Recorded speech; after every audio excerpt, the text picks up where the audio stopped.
naissance pour moi me fixer et savoir sur quel chemin de vie vous êtes. Donc Anna Stella a dû faire la même chose. Oui. Et quand je regarde, je vois que vous êtes dans le cycle d'incarnation 7, qui est déjà l'éveil de la spiritualité, la recherche de la spiritualité. Donc effectivement, que vous ayez des petits dons de médiumnité, c'est pas du tout étonnant. Parce que quand on est en chemin de vie 7, ou on croit pas du tout. C'est l'un ou c'est l'autre. Mais comme on est venu croire, des fois on ne croit pas du tout. Ça dépend dans quel niveau, au niveau du cycle, on se trouve. Parce que c'est pas septième vie, c'est septième cycle. Donc ça veut dire déjà que vu qu'il y a 9 cycles, vous allez être au septième. Donc vous n'êtes pas un bébé âme. Ça, c'est la première chose qu'il faut que vous entendiez. Muriel, vous avez toutes les capacités en vous pour transcender tout ça, pour comprendre tout ça et pour y arriver. Parce que vous avez déjà une certaine expérience au niveau de votre âme. Quand je regarde en plus vos chiffres, vos sous-totaux qui sont dessous, non seulement il va y avoir des dons de médiumnité, mais je peux vous dire aussi qu'il doit y avoir des bons dons de guérison dans vos petites mains, parce que vous avez le 5 2 fois, et le 5 c'est le changement, le mouvement, la guérison, c'est l'évolution, c'est transcender les choses. Mais effectivement, ça peut aussi créer un petit peu d'instabilité si ce n'est pas bien apprivoisé. J'ai bien aimé votre terme, où c'est Anna Stella qui a dit apprivoiser, parce que c'est exactement comme ça que ça se passe au niveau des dons. Il faut les apprivoiser, pas les combattre, pas les apprivoiser et les comprendre. Et ensuite, vous avez le 6 en âme solaire, et c'est ce qui fait que vous êtes si mignonne quand on vous voit, qui rayonnait comme ça, cette gentillesse, ce côté un petit peu presque bisounours, si on peut dire, avec ce côté bienveillant, qui veut bien faire, qui est dans l'amour, qui veut retrouver l'harmonie, ce petit côté comme ça un peu bienveillant. Donc vos chiffres sont vraiment des chiffres de « je viens changer les choses ». Et pour ça, je vais les harmoniser. Donc, c'est normal, toutes ces petites choses-là que je pense que vous avez envie d'aider les gens et que vous aimeriez en faire quelque chose de ces dons. Tout est un petit peu inscrit dans votre code numérologique, si on peut dire comme ça, dans votre programmation, même si ce n'est pas un très joli mot.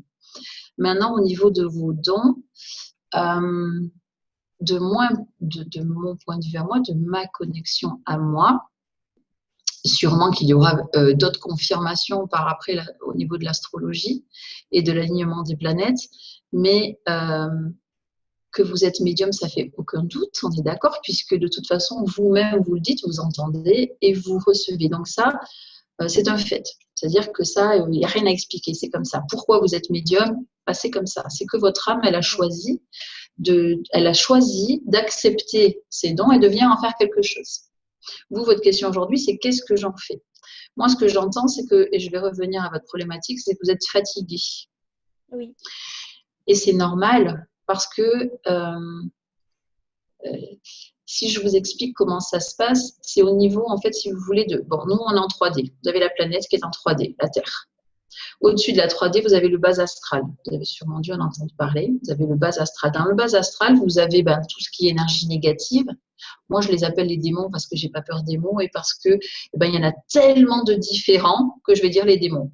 Mais il y en a plein de différents. Il y en a sans cornes, avec des cornes, machin. Il y en a qui ressemblent à des humains. Il y en a qui sont créés par des humains. Enfin, il y en a toutes sortes. Au-dessus de ces démons, toujours dans le bas astral, mais vraiment à la limite, vous avez les défunts. Alors, ceux qui ne sont pas passés dans la lumière et ceux qui sont passés dans la lumière. Et ensuite, au niveau de la 4D, 5D, et ainsi de suite, vous allez avoir tous les guides de lumière. Les guides de lumière, ce sont des humains qui ont fini tout leur cycle d'incarnation, qui ont transcendé, qui ont évolué, ils ont tout appris sur tout. Et ils sont devenus des guides de lumière. Donc, c'est eux qui vous chuchotent à l'oreille. Tu ne devrais pas faire ça, ça serait bien si tu faisais ça. Tu comprends, aujourd'hui, ne passe pas par cette route alors que tous les jours tu y passes. Votre petite voix dans votre tête, ce sont vos guides. Donc ça, c'est intéressant. Aujourd'hui, vous avez de la chance, vous en avez 2 avec vous qui sont revenus.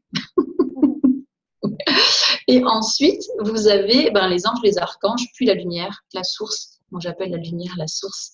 Anna Stella l'appelle le grand tout. Si vous voulez l'appeler Dieu, Allah, Barba, Papa ou Bouddha, vous l'appelez comme vous voulez. Pour nous, ce sera la source ou la lumière ou le grand tout. Parce que comme ça, on ne rentre pas en choc avec les religions et tout le monde s'y retrouve. Mais tout ça pour vous dire que vous êtes en 3D. Les démons, ils sont juste au-dessus de nous, ils sont pas loin. C'est pour ça que c'est eux qui répondent très vite, en général. Et quand on n'est pas bien, ils sont bien contents parce qu'ils sont pas loin. Vous, quand vous allez communiquer avec un défunt, soit c'est un défunt qui n'est pas passé dans la lumière, soit c'est un défunt qui est passé dans la lumière. S'il n'est pas passé dans la lumière, il est un petit peu perdu. C'est pas son âme qui n'est pas passée, parce que l'âme s'en va tout de suite à la lumière. C'est son esprit. C'est pour ça qu'on dit un passeur d'âme, on devrait dire un passeur d'esprit. Parce que l'âme, c'est la lumière, et la lumière, elle repart toujours à la lumière, quoi qu'il arrive. Cet esprit qui est là, il n'est pas passé dans la lumière, mais il est encore là.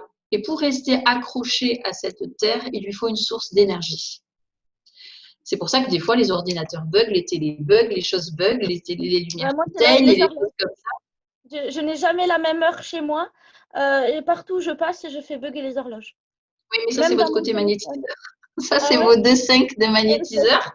Puis, moi, j'ai pas de montre non plus parce qu'elle s'arrête. Donc, ça sert à rien. Mais effectivement, cet esprit-là, il va rester là.